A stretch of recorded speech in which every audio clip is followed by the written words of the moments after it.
Alors la plupart d'entre nous dans cette pièce, je pense qu'on se dit chrétien. Quand on se dit chrétien, on est en train de dire qu'on a une certaine relation avec Dieu. Mais au jour le jour, notre vie ordinaire n'a pas l'air très différente de celle de quelqu'un qui ne se dit pas chrétien. On mange, on dort, on va au travail, on fait des courses, on fait des trucs pour s'amuser. Normal. Mais en étant préoccupé comme on l'est par les affaires courantes de cette vie, est-ce qu'on a conscience de la véritable histoire qui est en train de se dérouler dans cet univers et tout autour de nous? Et est-ce qu'on se rend compte de la place qu'on a, nous, dans cette histoire? Alors peut-être que je suis médecin, par exemple, et chaque jour, je vois mes patients dans mon cabinet. Peut-être que je suis parent au foyer, et je m'occupe quotidiennement de mes jeunes enfants et de ma maison. Peut-être que je suis prof et que je passe mes journées à enseigner des collégiens ou des lycéens et ensuite à corriger des copies.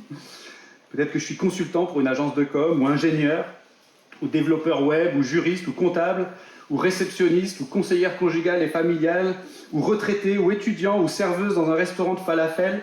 Et j'ai plein de choses assez ordinaires à faire, finalement, chaque jour, et c'est comme ça pour la plupart des gens autour de nous dans notre société, n'est-ce pas? Mais si je suis chrétien, est-ce que je me rends compte qu'il y a quelque chose de plus grand qui est en train de se passer que simplement mon train-train quotidien? Est-ce que j'ai conscience de ce que le grand Dieu de l'univers est en train de faire?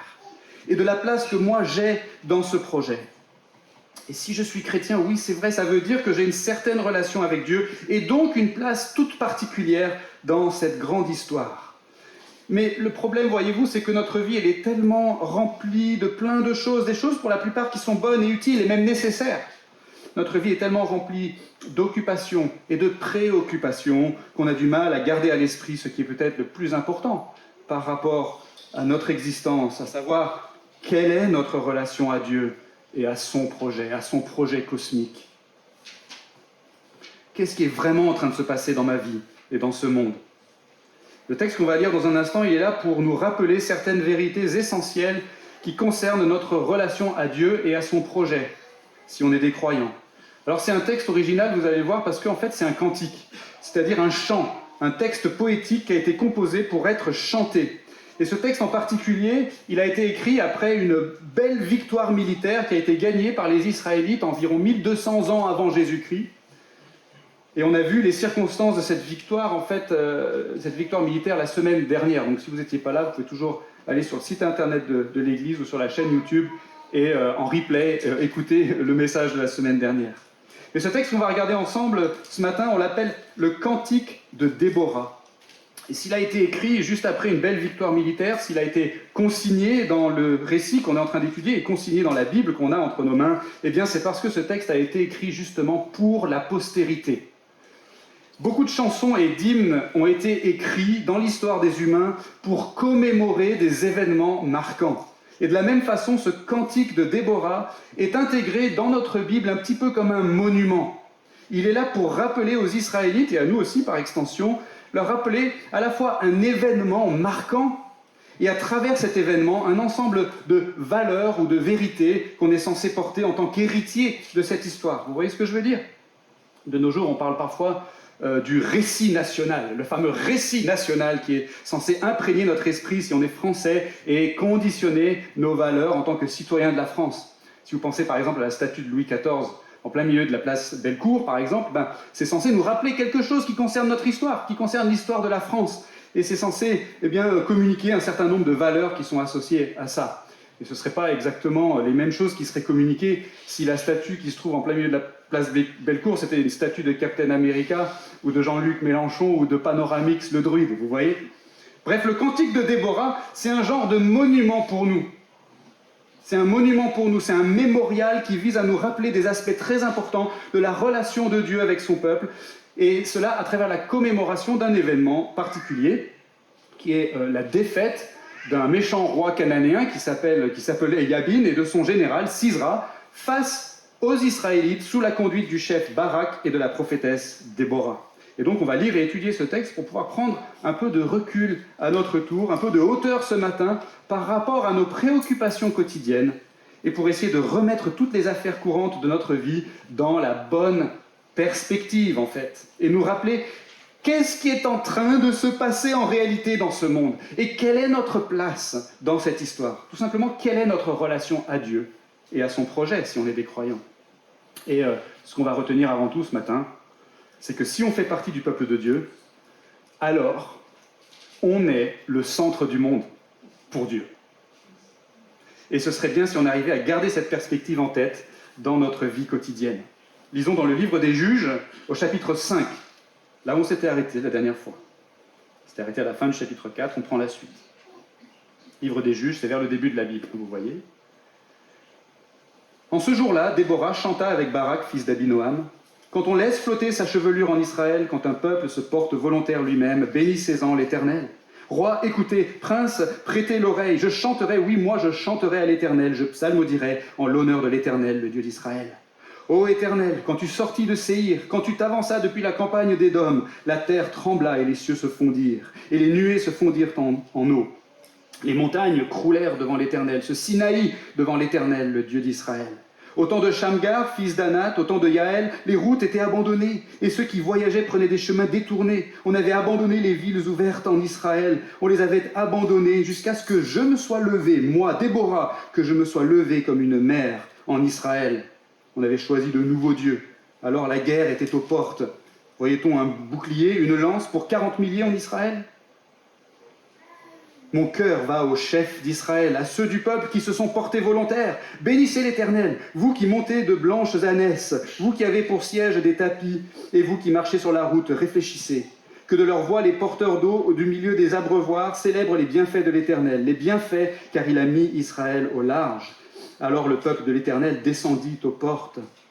Réveille-toi, réveille-toi, Déborah, réveille-toi, dis un cantique. Lève-toi, Barak, et emmène tes captifs, fils d'Abinoam. Alors Dieu donna au reste des nobles la domination sur un peuple. L'Éternel me donna la domination parmi les héros. D'Éphraïm, la racine même est contre Amalek. À ta suite, Benjamin est parmi tes troupes. De Makir, des chefs sont descendus au combat. Et de Zabulon, des recruteurs avec le bâton du scribe. Les princes d'Issachar furent avec Déborah. Issachar est pour Barak. Il fut envoyé sur ses pas dans la vallée, près des ruisseaux de Ruben. Il fut envoyé sur ses pas dans la vallée, point. Près des ruisseaux de Ruben, grandes furent les résolutions du cœur.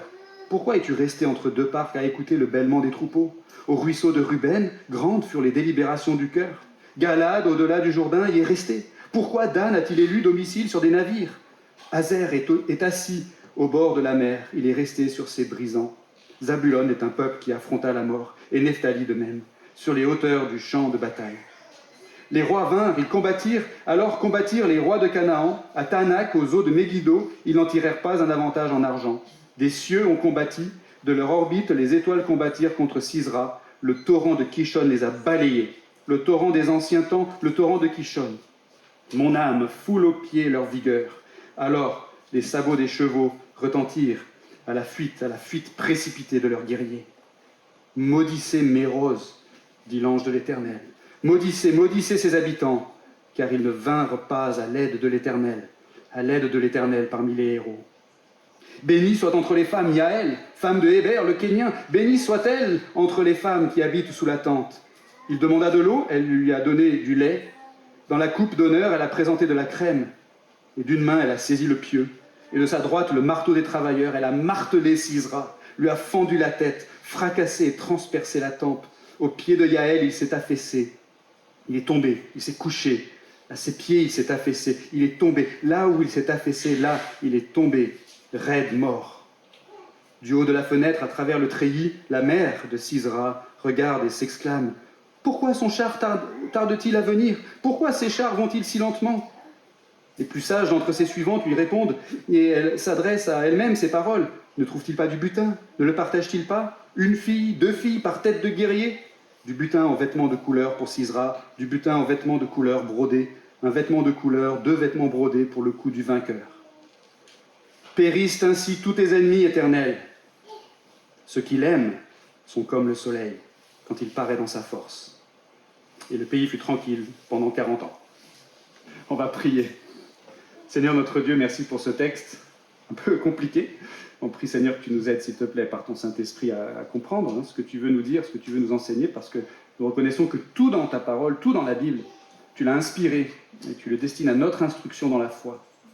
Accomplis maintenant avec puissance ce que tu veux faire en nous, par ton Saint-Esprit et par le moyen de ta parole.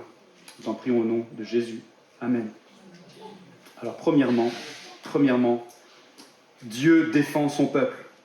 La première chose qu'on voit dans ce texte, en effet, c'est que dans son projet, Dieu s'est attaché à nous, si on est croyant, et il veut prendre soin de nous en toutes circonstances. Il nous a pris pour lui, on a beaucoup de valeur pour lui, et du coup, il est toujours pour nous, même quand on traverse des choses difficiles, et même si ces choses difficiles qu'on traverse, c'est de notre faute. Regardez le texte, les versets 1 à 8 de ce cantique de Déborah. Ça commence par une petite introduction où le narrateur nous explique que Déborah et Barak vont se mettre à chanter après avoir gagné cette fameuse victoire contre Yabin, et ensuite le thème du chant est annoncé aux versets 2 et 3. C'est un chant de commémoration de ce qui s'est passé, un chant en l'honneur de l'Éternel, un chant qui va louer Dieu et nous parler de lui. Ok. Mais ensuite, on a vraiment le premier point de ce chant, au verset 4 à 8. Et c'est la description d'un contraste. Et on va voir en effet que ce chant, il s'articule en trois parties qui sont trois contrastes, justement. Mais ce premier contraste, c'est entre, d'une part, la puissance irrésistible de Dieu, versets 4 et 5, et d'autre part, la faiblesse ou la précarité du peuple d'Israël, versets 6 à 8. D'un côté, donc, Dieu a agi avec puissance dans l'histoire. De l'autre côté, le peuple d'Israël s'est montré très vulnérable dans l'histoire. On a un contraste, vous voyez, entre les deux.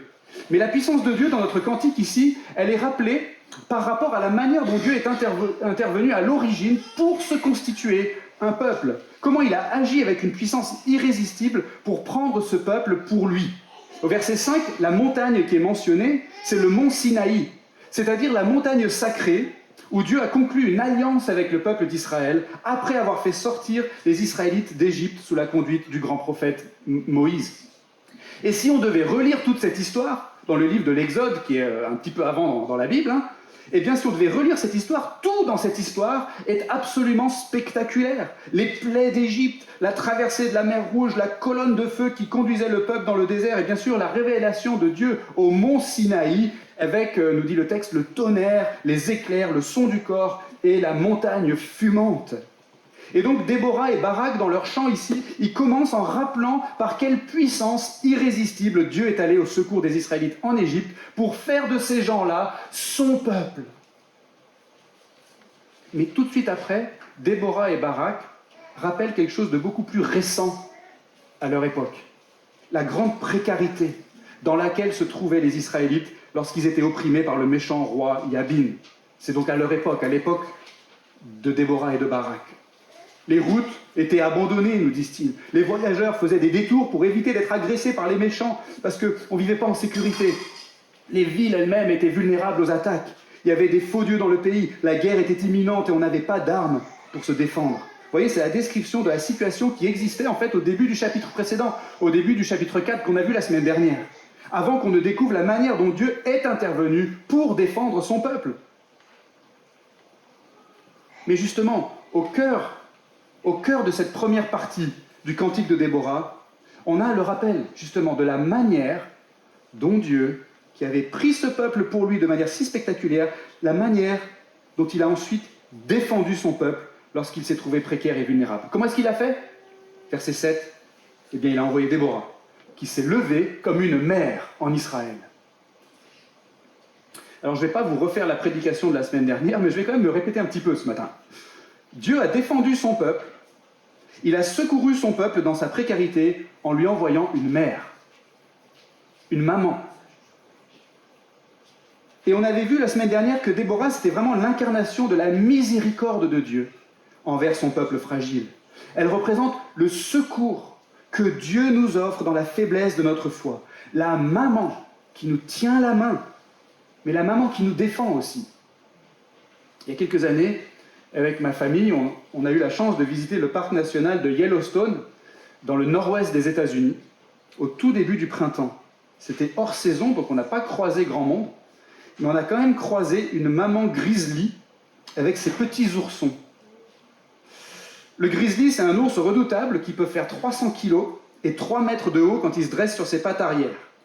Et là-bas, aux États-Unis, tout le monde sait qu'il ne faut jamais se trouver entre une maman ours et ses petits. Quand on a vu cette maman grizzly avec ses petits oursons, c'était très mignon à regarder, mais on a fait comme la poignée d'autres personnes qui se trouvaient alentour, on est resté à distance. Abrités dans notre voiture, on a pris quelques photos discrètement, et à part ça, on les a laissés tranquilles. Cette famille de grizzly. Les mamans sont souvent des figures de tendresse et de compassion, des figures de miséricorde, comme on l'a dit la semaine dernière, mais une maman, c'est aussi une figure protectrice, n'est-ce pas? Et le cantique de Déborah commémore cet aspect de la relation qu'on a avec Dieu si on est croyant. Dieu est plein de miséricorde envers nous dans notre faiblesse. Il est attentif à nos besoins, attentif à notre situation, comme une maman ours envers ses petits, ou comme Déborah qui s'est levée comme une mère en Israël, pour les Israélites. Dieu a agi avec une puissance irrésistible pour se constituer son peuple à l'origine, et maintenant, ce peuple lui est tellement précieux qu'il ne va jamais l'abandonner. Dieu a délivré les Israélites d'Égypte par une intervention spectaculaire et coûteuse. Un grand prix a été payé pour que ces gens deviennent le peuple de Dieu. Et bien sûr que maintenant, à l'époque de Déborah, Dieu va les défendre dans leur précarité, comme une mère défend ses enfants. Et nous, aujourd'hui, à plus forte raison si on est chrétien. Dieu nous a délivrés par une intervention spectaculaire et coûteuse, puisqu'il s'est approché en personne par Jésus-Christ, pour prendre sur lui le poids de nos fautes qui nous séparaient de lui, et pour nous en délivrer de nos fautes. Il a voulu souffrir et mourir à notre place, et ensuite ressusciter des morts le 3e jour, pour qu'on soit pardonné et justifié et réconcilié pour toujours avec Dieu. Un grand prix a été payé, vous voyez, pour qu'on devienne le peuple de Dieu, si on a la foi en Jésus. Et bien sûr que maintenant, Dieu va nous défendre, comme une mère défend ses enfants. Le prophète Zacharie dit ceci au sujet des croyants, dans un autre passage, il dit « Celui qui vous touche, touche la prunelle de son œil. » C'est un passage que vous avez dû lire il y a 1 ou 2 semaines si vous suivez le plan de lecture de la Bible qui nous est proposé avec les petites cartes de TPSG, Tout pour sa gloire. Et donc on doit se rappeler cette réalité déjà. Dieu défend son peuple. Voilà une pensée qui doit nous habiter. Voilà déjà dans quelle perspective on devrait avancer dans cette vie. Dans toutes les affaires courantes de cette vie, les heureuses et les malheureuses, eh bien dans son projet, Dieu s'est attaché à nous et il veut prendre soin de nous en toutes circonstances. Deuxièmement, Dieu déploie son peuple. Dieu déploie son peuple. Si on regarde la suite du texte, versets 9 à 23, la deuxième chose qu'on voit, c'est que dans son projet, Dieu compte sur nous pour qu'on s'engage avec lui et qu'on prenne part à son œuvre. Alors là, on a une section assez longue du texte, 15 versets, et c'est la section centrale du cantique de Déborah. L'idée générale de cette section, elle est très simple. C'est que d'une part, il y a une partie du peuple d'Israël qui a répondu présent à l'appel qui lui avait été adressé à rejoindre Barak pour affronter les troupes du roi Yabin et de son général Sisra, mais d'autre part, il y a une partie du peuple d'Israël qui n'a pas répondu présent à cet appel. Et dans les paroles de ce cantique, qui, je vous le rappelle, commémore cette bataille-là et la victoire qui en a résulté, eh bien, dans les paroles de ce cantique, Déborah et Barak veulent souligner ce contraste. Vous voyez, un deuxième contraste. Ce contraste entre ceux du peuple qui se sont portés volontaires, verset 9, et ceux, à l'inverse, qui ne vinrent pas à l'aide de l'Éternel parmi les héros, verset 23. Parmi les tribus d'Israël qui se sont mobilisées, Benjamin par exemple, Zabulon, Issachar, Nephtali. Par contre, ceux qui sont restés bien au chaud chez eux, Ruben, Galad, c'est-à-dire une partie de la tribu de Gad, Dan, et puis la ville de Mérose, qui dans le chant est emblématique de ce désengagement et qui par conséquent est maudite par l'ange de l'Éternel, verset 23. Le sens est très clair. Le cantique veut honorer la mémoire de ceux qui se sont engagés pour Dieu et dénoncer ceux qui n'ont pas voulu s'engager pour Dieu. La victoire a été éclatante, comme cela nous est rappelé au verset 19 à 22, mais on se rappellera que l'Éternel a pu compter sur la participation des uns et pas des autres. Vous voyez où le cantique veut en venir? Il veut mémorialiser, si j'ose dire, ce concept. L'enregistrer dans la mémoire du peuple de Dieu, l'inscrire dans son récit national. C'est que Dieu veut accomplir son projet à travers nous. Dieu déploie son peuple. Est-ce qu'on y pense souvent à ça si on est croyant? Est-ce qu'on pense au fait qu'on a un rôle à jouer dans l'accomplissement des projets de Dieu? Vous savez, il existe pas mal de métiers dans la vie où on peut être d'astreinte. C'est-à-dire où on a des périodes où on doit être joignable à toute heure de la journée et de la nuit pour réaliser des missions si c'est nécessaire. Par exemple, les policiers ou les pompiers, parfois ils doivent se tenir disponibles pour des interventions si on les appelle. Alors bien sûr, ils peuvent quitter leur lieu de travail, ils peuvent rentrer chez eux, hein, quand ils sont d'astreinte, ils peuvent faire plein d'autres choses, ils peuvent même se coucher et dormir dans leur lit, mais ils doivent impérativement répondre présent, si on les appelle, à toute heure de la journée ou de la nuit, quand ils sont d'astreinte. Eh bien, notre texte veut nous rappeler que si on est croyant, on est d'astreinte, nous aussi. On est d'astreinte pour Dieu. Dieu nous a pris pour lui, il l'a fait de manière spectaculaire et coûteuse, on est donc précieux pour lui, il nous défend, comme on l'a vu dans le premier point, mais c'est pas juste pour qu'on reste tranquillou dans notre petit coin bien au chaud, tout confortable dans notre petit royaume privé, à attendre d'aller au paradis un jour. Non, Dieu veut nous déployer pour faire sa volonté dans le monde et pour accomplir ses projets. Alors certes, on a nos propres activités, notre propre métier, on a un projet de vie qui nous est propre, mais tout en faisant tout ça, tout en nous occupant de nos affaires quotidiennes, on est d'astreinte pour Dieu. À toute heure de la journée ou de la nuit, on est son peuple. Et il est notre Dieu. Et il veut se servir de nous. Souvent, quand on pense à Dieu, on se dit qu'il est tellement grand, tellement puissant et irrésistible qu'il n'a pas besoin de nous. Et on a raison. Dieu n'a pas besoin de nous. Mais ce n'est pas parce qu'il n'a pas besoin de nous qu'il ne nous demande pas pour autant de faire des choses pour lui. En fait, Dieu est si puissant et irrésistible qu'il a souverainement décrété qu'il accomplirait certaines de ses œuvres à travers des gens dont en réalité il n'a pas besoin. C'est fou comme il est fort, Dieu. Et c'est dans ce sens que le cantique de Déborah parle de gens qui sont venus ou non à l'aide de l'Éternel. Verset 23. Si on est croyant, Dieu nous sollicite pour venir à son aide.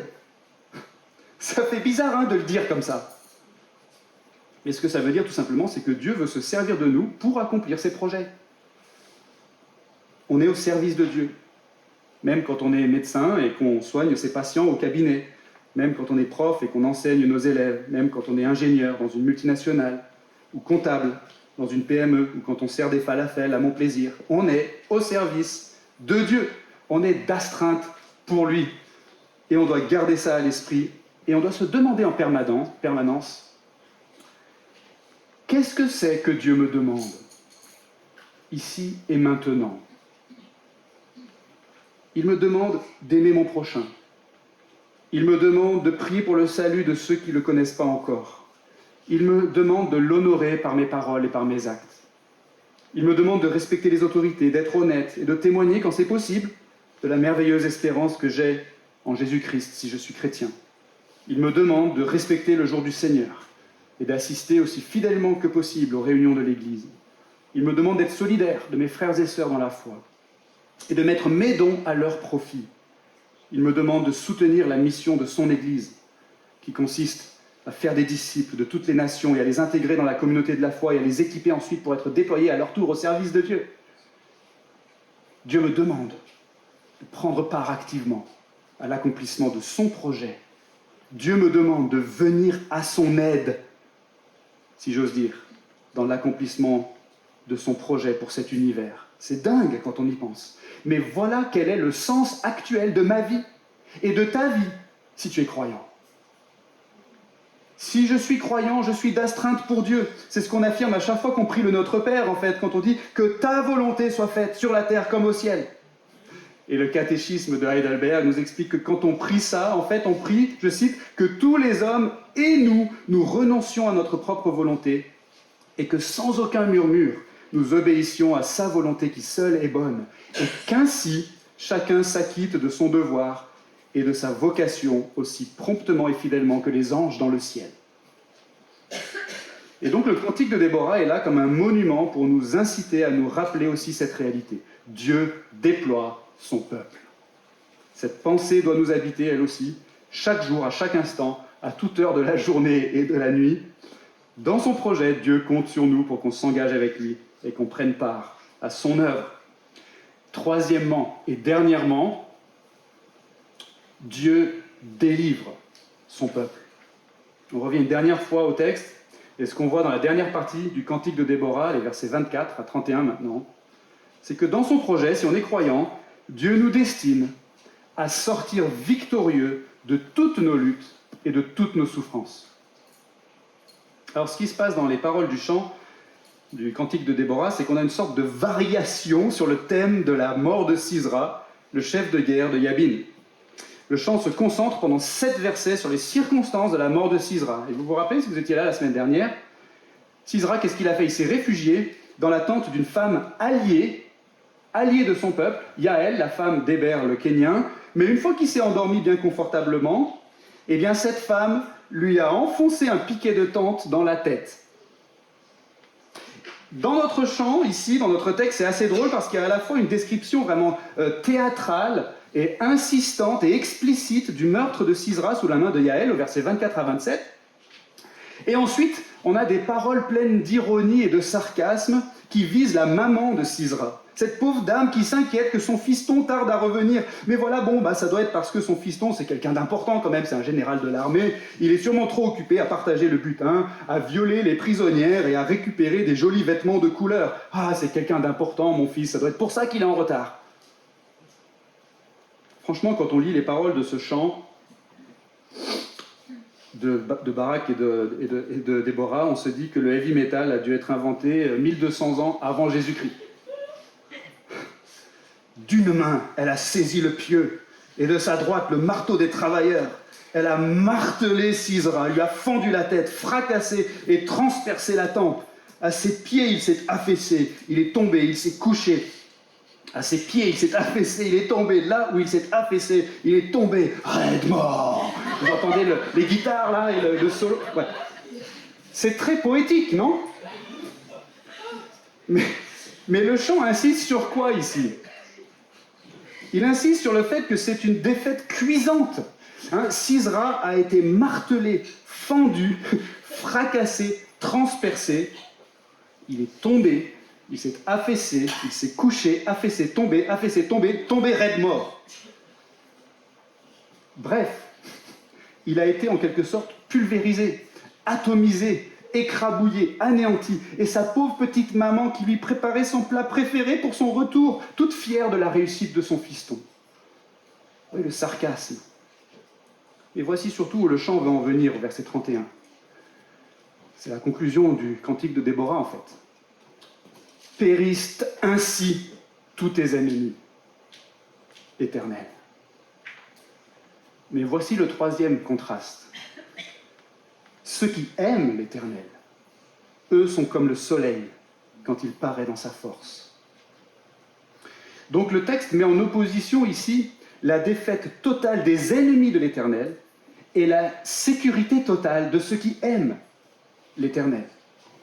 La mort pathétique de Sisera et la défaite du roi Yabin et la victoire des Israélites sur leurs oppresseurs dans cette histoire, tout ça en fait c'est repris et c'est célébré dans le cantique de Déborah et c'est érigé en monument en quelque sorte comme une image et un mémorial de la délivrance certaine et totale que Dieu va accorder à son peuple.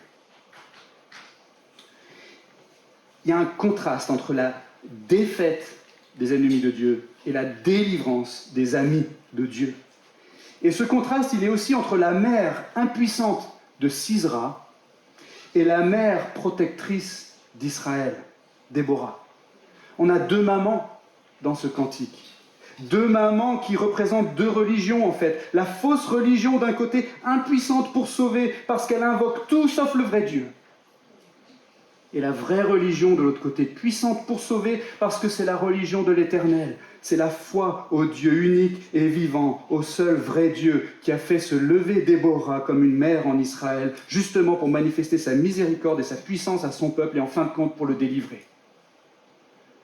Ceux qui aiment l'Éternel sont comme le soleil quand il paraît dans sa force. C'est-à-dire comme le soleil quand il se lève et qu'il monte jusqu'au firmament. C'est irrésistible, c'est indéniable, c'est inéluctable. Mais bien aimés, si on est croyant, si on aime l'Éternel, eh bien notre délivrance arrive aussi certainement que le soleil brille. Et c'est une pensée qui doit nous habiter aussi dans notre vie quotidienne. L'histoire de l'univers avance dans cette direction. On peut être tout préoccupé, c'est sûr, par plein de choses dans la vie, des choses réjouissantes ou des choses déprimantes, mais il faut qu'on pense à lever la tête et à regarder plus loin et plus haut. Le jour vient de la défaite définitive de tous les ennemis de Dieu et de tous les ennemis de sa création et de tous les ennemis de son peuple. Et ce jour sera aussi celui où tous les croyants seront définitivement délivrés de la souffrance, du péché et de la mort. Jésus est venu, il est mort et il est ressuscité pour garantir que ce jour arrive. Il est monté au ciel et il s'est assis à la droite de Dieu le Père et il règne et il appelle à lui par la prédication de l'Évangile des hommes, des femmes et des enfants qui vont peupler son paradis. Et il déverse depuis son trône dans le ciel, il déverse dans le cœur de ceux qu'il aime son Esprit Saint qui constitue le gage de notre héritage, comme dit l'apôtre Paul dans le Nouveau Testament. Un héritage qu'on va recevoir lorsque Jésus reviendra pour juger les vivants et les morts et pour nous accueillir dans la plénitude de son royaume pour toujours. L'histoire a un sens, l'histoire a un but, l'histoire a une fin qui est déjà écrite par Dieu. Et malgré toutes les afflictions qu'on va peut-être connaître ici-bas, on peut être sûr que dans son projet, si nous on est croyants, eh bien Dieu nous destine à sortir victorieux de toutes nos luttes et de toutes nos souffrances. Dieu délivre son peuple. Il est comme ça, Dieu. Et son projet, il est comme ça. Nos maladies seront vaincues, comme Sisera. Nos infirmités seront vaincues. Nos péchés seront vaincus. Nos mauvais désirs, nos mauvaises pensées, nos peurs, notre honte, notre sentiment persistant de culpabilité, les accusations du diable, tout ce qui pèse sur notre âme et tout ce qui afflige notre corps, tout ça, ce sera fracassé et pulvérisé et écrabouillé pour toujours, comme Sisera dans notre cantique ici. Et Déborah et Barak, ils veulent qu'on y pense à ça. Ils ont justement écrit un chant pour qu'on y pense. Alors pour conclure, au début on constatait qu'on avait tous globalement une vie remplie d'occupations et de préoccupations de tous les jours, et qu'on soit croyant ou non croyant, c'était à peu près la même chose. Mais est-ce qu'on se rend compte qu'il y a quelque chose de plus grand qui est en train de se passer que simplement notre train-train quotidien? Est-ce qu'on a conscience de ce que le grand Dieu de l'univers est en train de faire et de la place qu'on a, nous, dans son projet, si on est chrétien? C'est pas évident, n'est-ce pas, de garder la bonne perspective sur le sens de notre existence ici-bas. Une existence qui forcément est définie par la relation qu'on a à Dieu et à son projet. Mais dans la Bible, vous voyez, on trouve des passages comme le Cantique de Déborah, qui est là, consigné dans notre Bible, comme un monument, comme un mémorial qui nous rappelle un événement marquant de l'histoire du peuple de Dieu et qui nous rappelle surtout au travers de cet événement, un ensemble de valeurs, ou plus précisément un ensemble de vérités qu'on est censé porter en tant qu'héritier de cette histoire. Notre vie passe par des hauts et des bas. Parfois, on a l'impression que notre vie est extrêmement ordinaire et banale, et puis parfois, on a l'impression de complètement perdre le contrôle et d'aller droit dans le mur. Mais on doit se rappeler en toutes circonstances, premièrement, que Dieu défend son peuple. Il s'est attaché à nous, si on est croyant, il a manifesté sa puissance et son amour par la mort et la résurrection de Jésus pour nous, et maintenant il prend soin de nous comme une maman ours prend soin de ses oursons, et il ne nous laissera jamais tomber. On doit se rappeler aussi, deuxièmement, en toutes circonstances, que Dieu déploie son peuple, Dieu déploie son peuple, on est à son service, on est d'astreinte pour Dieu. Il nous demande d'entrer activement dans son projet cosmique qui est de bâtir son Église et de se faire connaître jusqu'aux extrémités du monde. Et puis on doit se rappeler en toutes circonstances, enfin, et troisièmement, que Dieu délivre son peuple. Oui, le jour vient où on ne sera plus préoccupé par les affaires courantes de notre vie ici-bas, où on ne sera pas non plus atteint par la souffrance, le péché et la mort, mais où notre esprit et notre corps seront totalement émerveillés par les perfections de Dieu dans son paradis pour toujours. Dans notre train-train quotidien, c'est assez facile d'atteindre un genre de rythme de croisière où on se dit que notre vie est plutôt bien réglée et qu'on s'en sort pas si mal. Et quand ça va bien comme ça, on a tendance à ne plus trop penser au reste de l'univers et à la grande histoire que Dieu est en train de raconter. C'est une des grandes malédictions collatérales du monde développé, si j'ose dire. C'est qu'on oublie qui on est vraiment. On oublie qu'il y a un Dieu, que nous, on est ses créatures, et que notre existence lui est suspendue. Inversement, des fois, notre précarité nous rattrape. Un accident, un échec, une maladie. On se retrouve cloué au lit, ou accablé de tristesse, ou complètement dépendant d'autrui. On perd nos repères, et on ne sait plus vers qui ou vers quoi se tourner.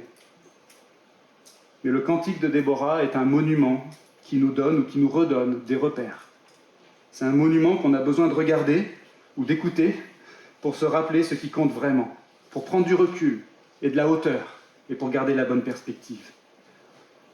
Mon ami, si tu es croyant ou croyante aujourd'hui, tu as besoin de t'exercer à ça. En étudiant fidèlement la Bible, en lisant peut-être des livres de théologie biblique qui augmenteront ta compréhension du grand projet de Dieu dans l'histoire. Peut-être en prenant le temps, comme une discipline personnelle, de te demander très régulièrement, dans le secret de ton cœur, qu'est-ce qui compte le plus dans ma vie? Qu'est-ce qui compte le plus aujourd'hui? Quelle est ma raison d'être ici-bas? Quel est le sens de la journée qui est devant moi, ou de la semaine qui est devant moi? Bref, quel est le projet de Dieu? Quel est le projet de Dieu déjà? Et quelle est ma place dans ce projet? Mais si tu n'es pas croyant aujourd'hui, le cantique de Déborah, il est aussi là pour toi, pour t'inviter à faire le bilan. Qu'est-ce qui va rester quand ta vie touchera à sa fin?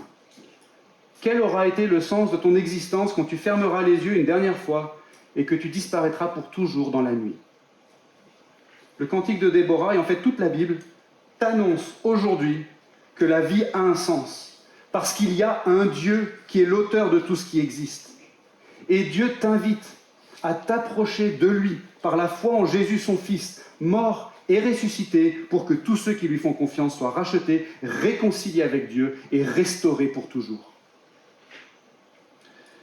Dans sa chanson intitulée « Où va le monde ?», sortie en 2015, le chanteur Kenji Girac constate la dégradation du monde dans lequel on vit. Et il se lamente en disant « On aimerait tous avancer, je sais. Qu'en sera-t-il de nos regrets? J'avoue, je suis inquiet. Où va le monde? Où va le monde? Où va le monde? Où va le monde ?» Eh bien, depuis plus de 3000 ans, une autre chanson, une chanson de heavy metal écrite par Déborah et Barak, nous rappelle que le monde n'avance pas au hasard, mais selon un merveilleux projet que Dieu a conçu de toute éternité, qui est en train de se réaliser irrésistiblement. Et dans ce projet, si on est croyant, Dieu nous défend, Dieu nous déploie, et à la fin, Dieu nous délivrera. Voilà quelques vérités qui doivent habiter notre esprit au quotidien. Oui, on a besoin de se rappeler chaque jour que si on fait partie du peuple de Dieu, alors dans un sens, en effet, on est le centre du monde pour Dieu. Amen. Prions. Merci pour ta parole, Seigneur. Fais-la entrer dans nos cœurs, s'enraciner en nous et porter du fruit dans notre vie, s'il te plaît, par la puissance de ton Saint-Esprit. Et au nom de Jésus. Amen.